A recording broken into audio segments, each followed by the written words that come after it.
American Pakistani advocacy group اور Queens کے district attorney افسران نے کہا ہے کہ پاکستانی کمیونٹی کے افراد کو کسی بھی قسم کے مسائل کا سامنا ہے تو وہ ڈسٹرکٹ اٹارنی آفس سے رجوع کریں، متاثرین کو مکمل قانونی معاونت فراہم کریں گے۔ نیو یارک کے علاقے کوئنز میں ڈسٹرکٹ اٹارنی آفس میں ڈی اے افسران اور امریکن پاکستانی ایڈوکیسی گروپ کے پریزیڈنٹ علی راشد نے پریس کانفرنس کرتے ہوئے کہا کہ کوئنز بورو میں مقیم پاکستانی کمیونٹی میں کسی کو بھی ہیٹ کرائم کا سامنا ہو، امیگریشن یا اسائلم کے لیے کوئی رشوت طلب کرتا ہو تو اس کے خلاف فوری شکایت درج کروائیں۔ ایسے متاثرین کے لیے ڈسٹرکٹ اٹارنی آفس کے دروازے ہمیشہ کھلے ہیں۔ متاثرین کا مقدمہ لڑنے کے لیے نہ صرف وکیل دیں گے بلکہ مکمل قانونی معاونت بھی فراہم کی جائے گی۔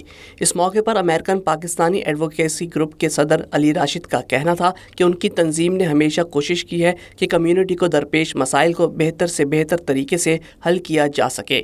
The Pakistani community and is working very hard with other communities too. Anybody who have an issue in Queens district should be able to come without having fear of ICE going to raid them or something going to happen to them.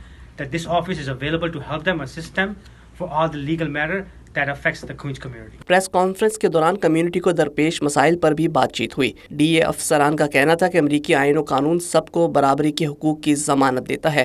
Hate crime میں ملوث سمیت asylum اور immigration کے نام پر fraud کرنے والوں کے خلاف سخت قانونی کارروائی کی جائے گی۔